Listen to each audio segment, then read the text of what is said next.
إن الحمد لله نحمده ونستعينه ونستغفره ونعوذ بالله من شرور أنفسنا ومن سيئات أعمالنا. من يهدي الله فلا مضل له ومن يضلل فلا هادي له. أشهد أن لا إله إلا الله وحده لا شريك له وأشهد أن محمدًا عبده ورسوله صلى الله وسلم وبارك عليه وعلى آله وأصحابه ومن تبعهم بإحسان إلى يوم الدين وسلم تسليما كثيرا. يا أيها الذين آمنوا اتقوا الله حق تقاته ولا تموتن إلا وأنتم مسلمون. يا أيها الناس اتقوا ربكم الذي خلقكم من نفس واحدة وخلق منها زوجها وبث منهما رجالا كثيرا ونساء واتقوا الله الذي تساءلون به والأرحام إن الله كان عليكم رقيبا. يا أيها الذين آمنوا اتقوا الله وقولوا قولا سديدا يصلح لكم أعمالكم ويغفر لكم ذنوبكم ومن يطع الله ورسوله فقد فاز فوزا عظيما. جعلني الله وإياكم من الفائزين فوزا عظيما في الدنيا والآخرة. فإن أصدق الحديث كتاب الله تعالى وخير الهدى هدى محمد صلى الله عليه وآله وسلم وشر الأمور محدثاتها فإن كل محدثة بدعة وكل بدعة ضلالة وكل ضلالة في النار. أعاذني الله وإياكم من البدع والضلال. عباد الله، نفسيني kumcha Allah subhanahu wa ta'ala. Wamefaulu ukweli wa mambo wale wenye kumcha Allah subhanahu wa ta'ala. Enyi waja wa Allah subhanahu wa ta'ala, tumshukuru Allah subhanahu kwa neema ambazo anaendelea kutuneemesha, neema nyingi ikiwemo neema kubwa, neematul Islam, neema ya Uislamu. Ibadallah, khutba yetu ya leo itakuwa ni kupeana tahadhari, at-tahdhiru min fitnati ta'ati an-nisa, tahadhari kunako na kuwatii, na miongoni mwa kuwatii tahadhari kunako na fitna za wanawake. Ibadallah, anasema Allah subhanahu wa ta'ala, wa min ayatihi أن خلق لكم من أنفسكم أزواجا لتسكنوا إليها وجعل بينكم مودة ورحمة إن في ذلك لآيات لقوم يتفكرون. أسمى الله سبحانه وتعالى لميونغوني معلامة زكوم تموليشا uwepo wake Allah subhanahu wa ta'ala kwa viumbe vyake ni pale alipokuumbeni, alipokuumbieni wanawake wanaotokana na jinsi yenu, litaskunu ilaiha, ili mpate kutulia kutokana na wanawake. Ibadallah, hii aya inaonyesha ya kwamba mwanadamu wa mwanzo kuumbwa na Allah subhanahu wa ta'ala ni mwanamume, kisha Allah subhanahu wa ta'ala mwanamume huyu akamuumbia mwanamke. Mwanaume wa kwanza alikuwa ni Adam, akaumbiwa Hawa liyaskunu ilaiha, ili Adam aweze kutulia kutokana na Hawa. Ibadallah, Allah subhanahu wa ta'ala anaisema maneno haya akayatafsiri al-Imam al-Qurtubi katika tafsiri yake, akayataja maneno ya sahaba bali sahabi jalil Abdullah ibn Abbas radiyallahu anhuma. Anasema kunako na kuitafsiri hii aya, wa min ayatihi أن خلق لكم من أنفسكم أزواجا لتسكنوا إليها. أسمع عبد الله بن عباس أي فجعل المرأة سكنا للرجل يسكن قلبه إليها، وجعل الرجل سكنا للمرأة تسكن قلبها إليه. أسمع عبد الله بن عباس جعل المرأة سكنا للرجل. الله سبحانه وتعالى أمجاليا mwanamke ampatia utulivu mwanamume, na akajalia Allah subhanahu wa ta'ala ar-rajula sakana lilmar'a, mwanamume awe pia litulizo kwa mwanamke, mwanamke atulie kunako na mume wake. Ibadallah, waja'ala bainakum mawaddatan wa rahma, asema Abdullah ibn Abbas, waja'ala bainahuma khalisal mawadda wa hiya almahabbatu almaqrunatu birrahma. Asema Abdullah ibn Abbas, Allah kajalia baina yao mawadda na rahma. Asema waja'ala khalisa almawadda, Allah kajalia baina yao mawadda, mapenzi, wa hiya almahabbatu maqrunatun birrahma, nayo ni mapenzi ambayo yamefungamana na huruma. Ibadallah, asema alayhi salatu wassalam, baada ya kubainisha ya kwamba neema ya wanawake ni neema min indillahi subhanahu wa ta'ala ilaina, ni miongoni mwa neema kubwa ambazo Allah subhanahu wa ta'ala ametuneemesha neema za wanawake. Lidhalik asema alayhi salatu wassalam, akibainisha pamoja ni neema, lakini fi nafsi alwaqti niqma wa fi nafsi alwaqti fitna. Asema pamoja ni neema, lakini kuna wakati hiyo neema inakuwa ni fitna kubwa ala rijal, kwa wanamume. Asema alayhi salatu wassalam, ma taraktu fitnatan ma taraktu ba'di fitnatan adarra ala rijal min an-nisa, sijawacha fitna iliyokuwa kubwa baada yangu zaidi ya fitna ya wanawake, fitna ambayo ni kubwa baada ya fitna Masihi Dajjal, kama zilivyokuja hadithi zikibainisha kuna fitna kubwa ni fitna ya Masihi Dajjal. Asema alayhi salatu wassalam, ma taraktu, ma wanasema ulama ni ma nafiya, taraktu ba'di fitnatan, anasema ni nakra fi siyaqi nafi, kwa kumaanisha ya kwamba fitna zote za ulimwengu hazijafikia level ya fitna ya wanawake isipokuwa fitna ya Masihi Dajjal. Ibadallah, imekuja hadith katika sahihi Bukhari, hadithi ya Abi Bakra radhiyallahu anhu, inaelezea ya kwamba Mtume sallallahu alayhi wasallam baada ya kupewa taarifa ya kwamba aliyekuwa ni mfalme katika nchi ya Furs baada ya kufariki, watu wa Furs wakamtawaza mtoto wake, binti yake huyu mfalme, baada ya yeye kufa, huyu mwanamke ndiyo rais, awe ni rais baada ya kufa baba yake. Mtume alayhi salatu wassalam baada ya kupata taarifa ya kwamba baada ya kufa huyu mfalme wa Furs alitawazwa na kutawalishwa binti yake awe ni rais wa sehemu hiyo, Mtume sallallahu alayhi wasallam alipopewa habari hii akasema, lan yufliha qaumun wallau amrahum ra'a, qaum yeyote, watu wowote hawatafaulu pale watakaposimamiwa na mwanamke. Nchi, kitongoji, nyumba haitafanikiwa, itakuwa na mustakbal mudhlima, itakuwa ni future, itakuwa ina future ambayo inagiza mbele yao. Lan yufliha qaumun wallau amrahum ra'a, watu hawatafaulu baada ya kuongozwa na mwanamke. Hii ni kauli ya Mtume sallallahu alayhi wa alihi wasallam. Nchi haiwezi kafikia matunda yake yanayotarajiwa ikiwa itaongozwa nchi hiyo na mwanamama.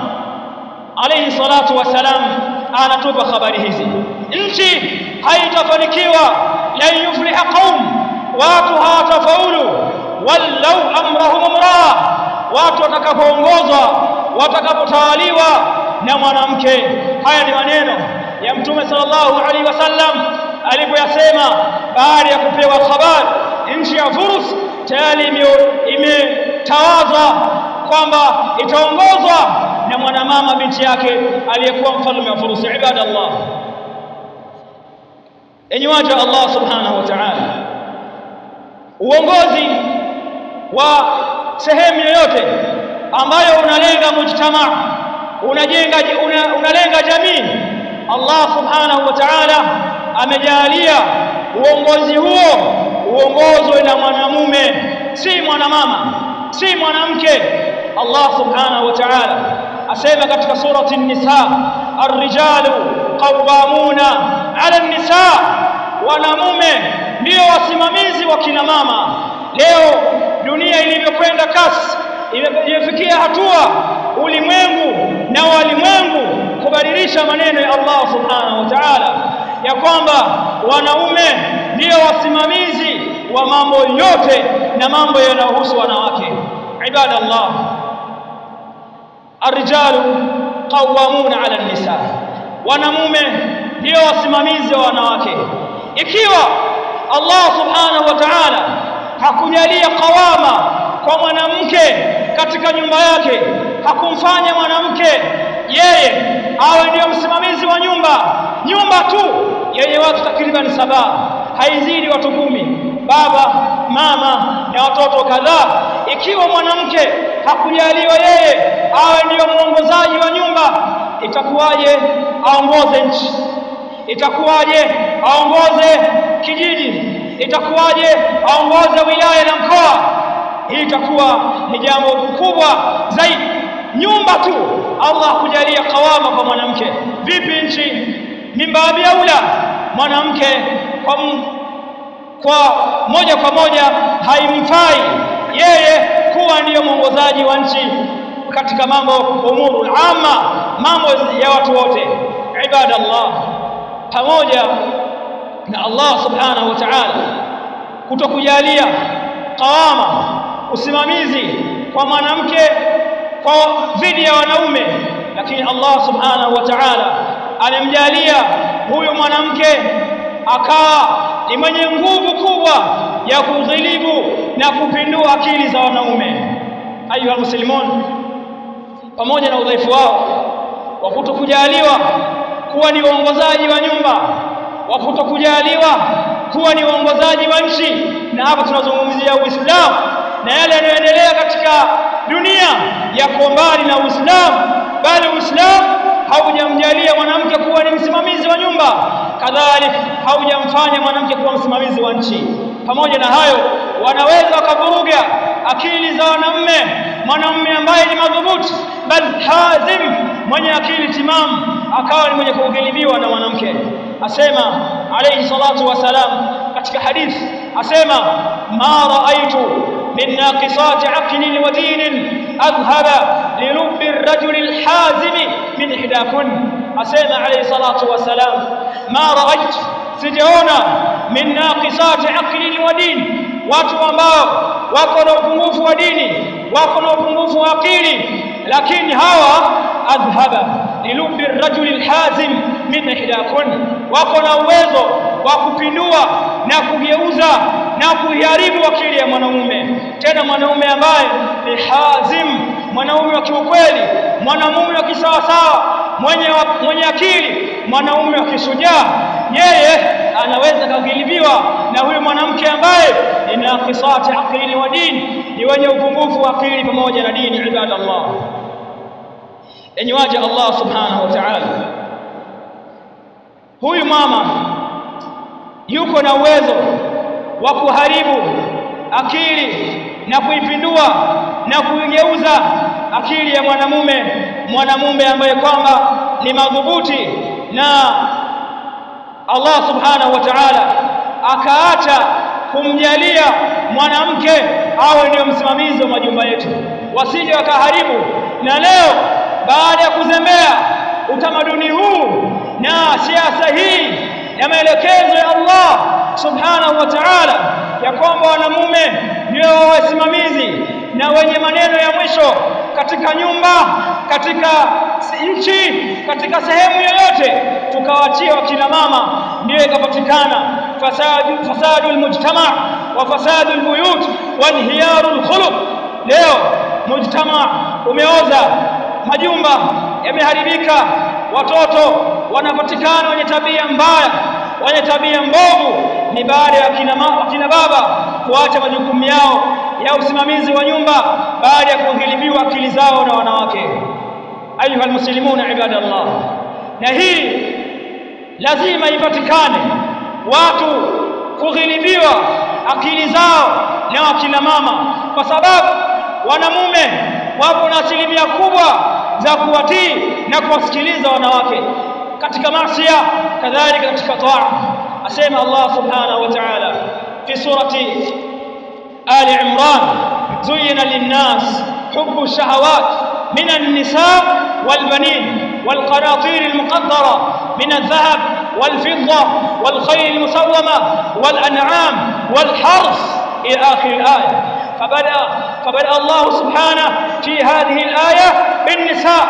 الله katika aya hii alipokuwa akitaja shahawat akaanza na shahawa ya kina mama. Zuyina linnas hubbu shahawati minan nisa, watu wamepambiwa na shahawat. Shahawa ya mwanzo ni ya kuwapenda wakina mama. Ayuha almuslimuna ibadallah, wewe ukitaka kupima akili na iman na Uislamu wa mwanamume, mpe mali, mpe amana, lakini umpe na mwanamke mzuri, atakuwa tayari kuharibika kwa imani yake na kwa Uislamu wake na kupoteza kabisa dira pale anapoona mali na pale anapoona mwanamke. Na Allah subhanahu wa ta'ala anathibitisha hilo, zuyina linnas hubbu shahawati minan nisa. Fabada Allah bin nisa, Allah kaanza na wakina mama, hatta dhakara Ibn Battal fi tafsiri hadhihi al-aya. Al-Imam Ibn Battal kunako na kuitafsiri hii aya akataja maneno mamoja miongoni mwa maneno ya ummahatil mu'minin, wakina mama waumini wake wa Mtume sallallahu alaihi wasallam. Anasema qalat ihda ummahatil mu'minin, anasema mmoja wa wakina mama wa waumini, lishaqaina qaddimna ala jamii shahawat, kwa ubaya wetu sisi wakina mama tumetangulizwa zaidi ya shahawa zote, zaidi ya matamanio yote. Qaddimna ala jamii shahawat, wakina mama wao ndio wametangulizwa juu ya shahawati zote ambazo watu wanaziendea. Allah subhanahu wa ta'ala asema zuyina linnas hubbu shahawat fabada Allah bin nisa.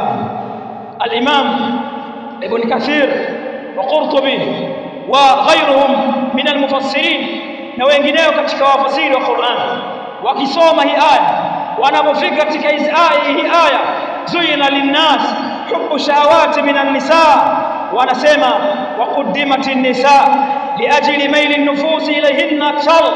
Allah subhanahu wa ta'ala ametanguliza shahawa ya wanawake kwa sababu min ajli maili an-nufus ilayhinna akthar, kwa sababu nafsi zinamili kwa kina mama zaidi ya kumili kwa kitu chochote. Ayuha almuslimuna ibadallah, tunazungumzia at-tahdhir min fitnati ta'ati an-nisa. Tunatahadharishana na kutahadharishana juu ya fitna ya wakina mama. Enyi waja wa Allah subhanahu wa ta'ala, leo imefikia hatua mume baba kumpiga vita baba yake mzazi na mama yake mzazi, kumdharau, kumsema vibaya, kuwatenga familia, kutenga ndugu wa karibu kwa sababu ya kina mama, kwa sababu ya kumsikiza mkeo, kwa kuwa umempenda yeye basi ndio final say, kila anachokisema wewe uko tayari kumtii. Taati nisa, leo kuwatii wakina mama ndio imepelekea fasadul mujtamaa kuharibika. Na leo majumba mengi isipokuwa majumba machache ya wale waliohurumiwa na Allah subhanahu wa ta'ala wamekumbwa na fitna hii ya kuwatii wakina mama. Leo yuko baba mzima na akili yake na ushujaa wake, anampinga baba yake, anamkataa mama yake, anawatenga ndugu zake, anadharau rai ya mama yake na kuipinga rai ya baba yake na kukata udugu na ndugu zake min ajli ta'ati nisa. Hii ni kwa sababu ya fitna ya kuwatii na kuwasikiliza wanawake. Bana, usiongee na mama yako, usiongee na baba yako, usiongee na kaka yako, usiongee na dada yako, usiongee na ndugu yako kadha wa kadha. Mwanamume anakuwa tayari kumtii mke wake. Ya salam, huu ni msiba ambao umekumba baadhi ya miji ya Kiislamu. Baba hana sauti ndani ya nyumba, anasikiliza maelekezo kutoka kwa mke wake, yawe ni ya kheri kadhalika yawe ni ya shar. Ayuha almuslimuna ibadallah, leo waweza shuhudia baadhi ya majumba wakina baba zao aidha wazao wao ndio wafanyakazi wa majumba ya watoto wao. A'udhu billahi minash shaitani rajim. Wazazi ndio wafanyakazi wa majumba ya watoto wao, na hii ni pamoja na rai ya wake zetu baada ya kutiiwa.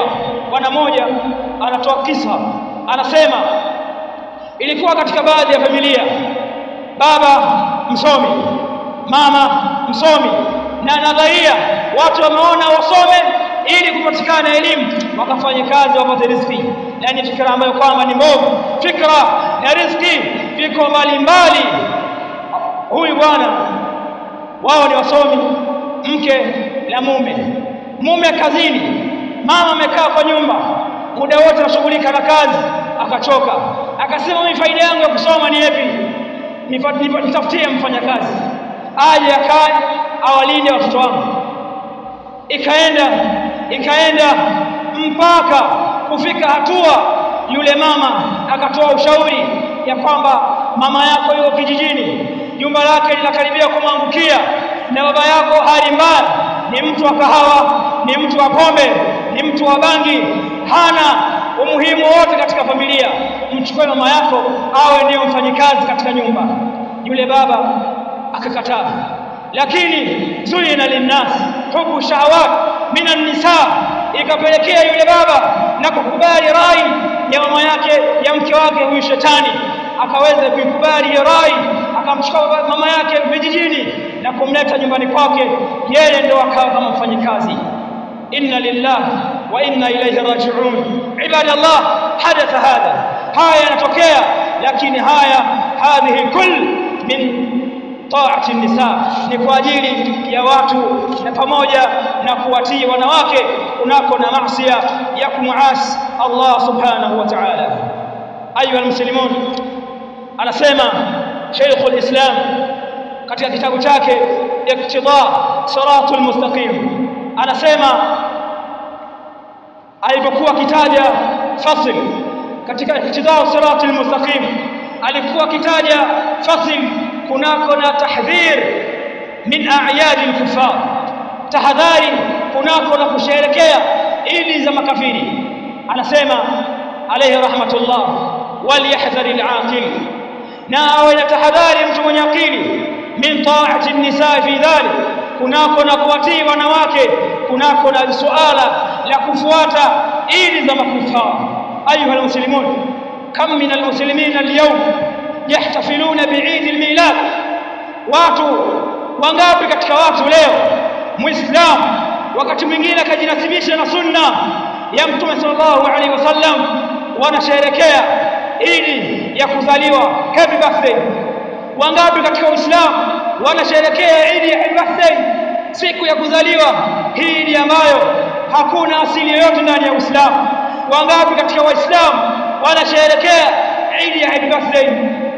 Lakini yote haya wakati mwingine ni kutokana na rai ya mwanamke, bwana tumfanyie birthday baba yangu, tumfanyie birthday baba yangu, tumfanyie mwenetu, na baba ukawa tayari kununua kila kinachohitajika, wewe ukaenda nyumbani na kufanya idi hii ya ukafiri na ukaridhia kunako na hilo.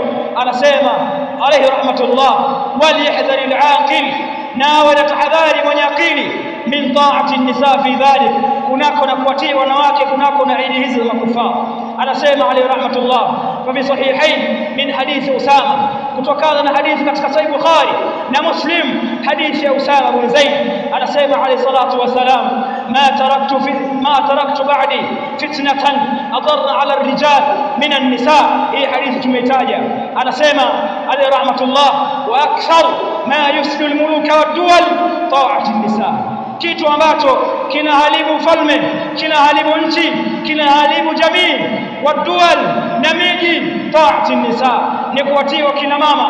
Anasema alayhi rahmatullah, waruwi aidan, na imepokelewa pia kwamba alayhi salatu wassalam amesema halakati rijal hina ataati nisa, wal hadith dha'if, lakin استدل بها شيخنا ابن القيم عليه رحمة الله. أنا سيما عليه الصلاة والسلام هلكت الرجال حين أطاعت النساء.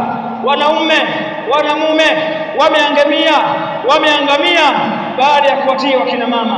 Ayuha almuslimuna ibadallah, anasema alayhi rahmatullah, anasema sallallahu alayhi wasallam liummahati almu'minin, kuwaeleza liummahati almu'minin, kuwaeleza mama waumini wake zake mtume sallallahu alayhi wa alihi wasallam.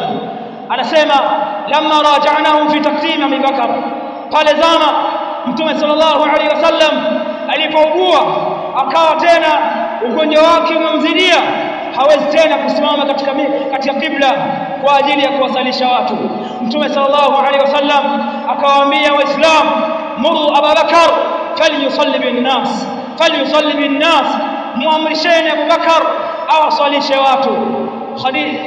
Aisha radhiyallahu anha akamwambia Mtume sallallahu alayhi wasallam, ya Rasulullah, inna abi raqiqul qalb la yastati'u an yawma an-nas. Ewe Mtume wa Allah, hakika baba yangu raqiqul qalb, yuko na moyo mwepesi, hawezi kustahimili machozi yake na kulia pale anapokuwa akiwasalisha watu. Dhana ya Aisha radhiyallahu anha, ambaye ni mtoto binti yake Abi Bakar na ni mke wa Mtume sallallahu alaihi wasallam, anamshauri Mtume, anamwambia, ya Rasulullah, baba yangu hawezi kuswalisha bila kulia, na akiswalisha huko analia. Baada yako wewe watu hawatoweza tena kumpa uongozi baada yako wewe. Watasema, ikiwa huyu ambaye anatawalishwa baada ya Mtume ndani ya swala analia, vipi apewe majukumu makubwa ya kuongoza umma? Aisha akamwambia, ewe Mtume wa Allah, baba yangu hawezi kuwasalisha watu kwa sababu inna abi raqiqul qalb, yuko na moyo mwepesi, hawezi akaswalisha na kastahimili machozi yake asiyatoe na kulia.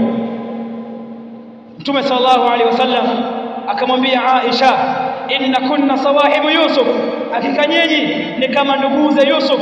Walikuwa namna gani ndugu za Yusuf? Ambaye alikuwa ni Zulaikha, ambaye ni mraatu Aziz, kama ilivyotaja katika surati Yusuf. Baada jalsatu istiraha nuwasilu ma tabaqa, aqulu ma tasma'un wastaghfirullah.